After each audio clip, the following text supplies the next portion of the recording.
नमस्कार। मोक्षदा एकादशी, वो एकादशी जो मोक्ष प्रदायिनी है, वो एकादशी जो मनुष्य को मृत्यु के पश्चात मोक्ष प्रदान करती है, वो एकादशी जो मोह का क्षय करने वाली है। मार्गशीर्ष मास के शुक्ल पक्ष की एकादशी जो कि उत्पन्ना एकादशी के बाद आती है, उसको मोक्षा एकादशी या मोक्षदा एकादशी कहते हैं।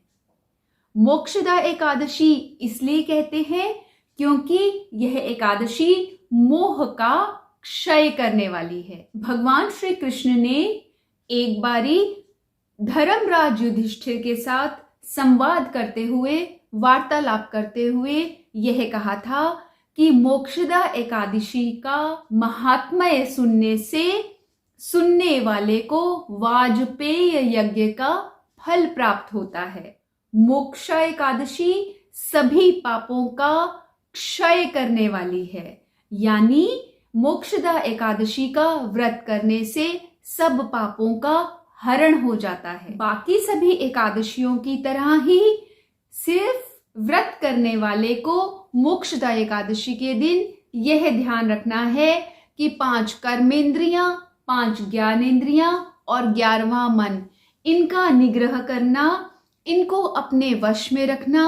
क्या देखना है, क्या खाना है, क्या करना है, कहाँ जाना है, क्या बोलना है, क्या सुनना है, क्या कहना है, क्या खाना है, इन सब का ध्यान रख के शास्त्रोचित और व्रत के हिसाब से, व्रत की विधि के हिसाब से अपनी इंद्रियों को संयम में रखना ही एकादशी का व्रत है। सिर्फ खाना या फलाहार करना और अन्न न खाना व्रत नहीं होता।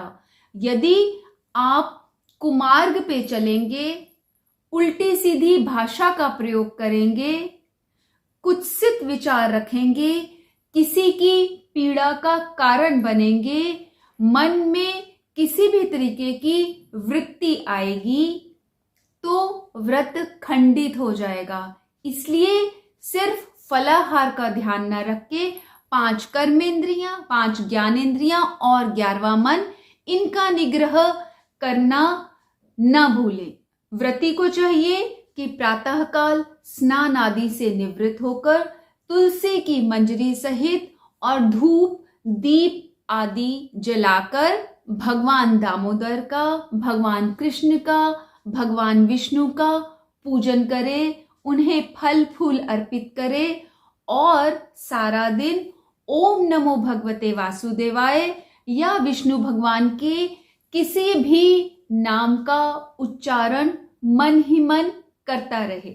शास्त्रोचित विधि अगर कहें तो यह व्रत दशमी के मध्याह्न यानी दोपहर को ही आरंभ हो जाता है, जब व्रती एक बारी भोजन करके सायंकाल सूर्यास्त के बाद भोजन नहीं करता और अगले दिन एकादशी को स्नान आदि करके, पूजन आदि करके अपना व्रत जारी रखता है।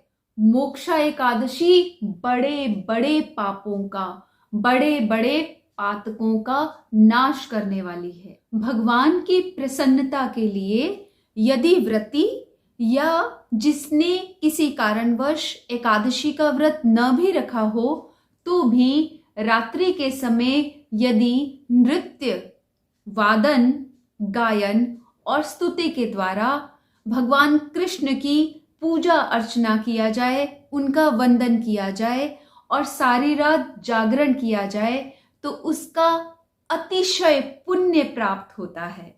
यदि दुर्भाग्यवश किसी के पितर नीच योनि में या नरक में हो, तो इस व्रत के पुण्य का फल पितरों की आत्मा की सद्गति के लिए यदि अर्पित किया जाए, तो मनुष्य के पितर नरक से मोक्ष प्राप्त करके उत्तम गति को जाते हैं।